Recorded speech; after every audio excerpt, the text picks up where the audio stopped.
Hello friends. One student asked me the question how to solve the gate questions. Basically, he has asked about the power electronics, machine and power system.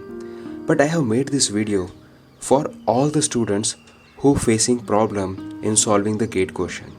तो आज हम शुरू करते हैं basically कि किस तरीके से आप गेट के क्वेश्चंस को स्मार्टली हैंडल कर सकते हैं ड्यूरिंग योर प्रिपरेशन। तो चलिए शुरू करते हैं। सबसे पहला एंड मोस्ट इम्पॉर्टेंट पॉइंट आ जाता है, वो है बेसिक्स। अब बेसिक्स के नाम पे आपको बहुत ज़्यादा टाइम वेस्ट नहीं करना है। फॉर एग्ज़ाम्पल, अगर मैं डीसी मशीन की ही बात करता हूँ, अगर डीसी मशीन मैंने एक टॉपिक उठाया, चैप्टर उठाया और डीसी मशीन में मैंने एक टॉपिक उठा लिया आर्मेचर रिएक्शन। सबसे पहले आर्मेचर रिएक्शन के बेसिक्स मैंने पढ़ लिए, either from the reference book और फ्रॉम द नोट्स। वो पढ़ने के बाद मुझे जो सेकंड स्टेप पे जाना है कि फार्मूला ऑफ दैट चैप्टर, अगर मैं चैप्टर पढ़ रहा हूँ तो उसके फार्मूला को मुझे लिखना है।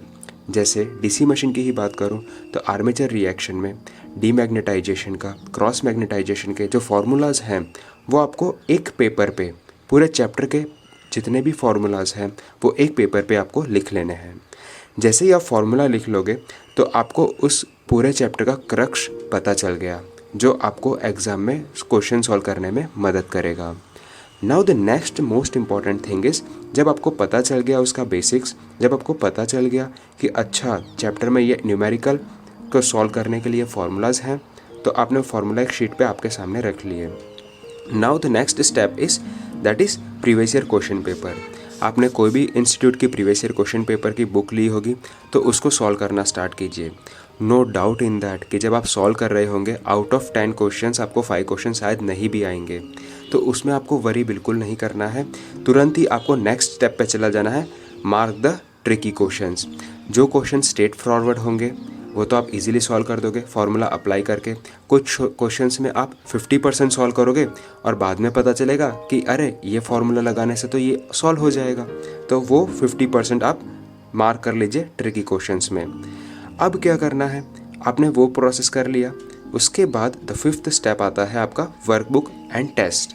तो बेसिकली आपने सबसे पहले बेसिक्स पढ़ लिया, फार्मूला लिख लिए, यानी आपको फार्मूलाज याद हो गए, प्रीवियस ईयर क्वेश्चन पेपर किए, उससे आपको पता चला कि कौन कौन से ट्रिकी क्वेश्चंस हैं, क्वेश्चंस कैसे पूछे जाते हैं, ये हो गया। अब जब टेस्ट लगाने का क्या मतलब है, जब टेस्ट लगाते हो या वर्कबुक सॉल्व करते हो तो उसका मेन इंपॉर्टेंस आ जाता है कि जब आपने वो इनपुट ले लिया आपके अंदर, अब उसको आउटपुट तो निकालना ही पड़ेगा। तो जब एग्ज़ाम में आप बैठोगे तो क्या वो जितना भी आपने पढ़ा है कि आपको याद आ रहा है कि नहीं आ रहा है, वो आपको टेस्ट से और वर्कबुक से पता चलेगा। Now the last and the most important thing जिसको आप मिस नहीं कर सकते, वो है इन क्वेश्चंस का रिवीजन, इन टॉपिक्स का revision, in basic formulas and basic concept का रिवीजन। इतना स्टेप आप कर लोगे, डेफिनेटली आई गारंटेड यू कि आप बहुत अच्छा स्कोर कर सकते हो गेट में। It is my personal experience and more over I am teaching in the institute, और मैं वहीं पे भी यही गाइड करता हूँ। Thank you very much. जय हिंद, वंदे मातरम।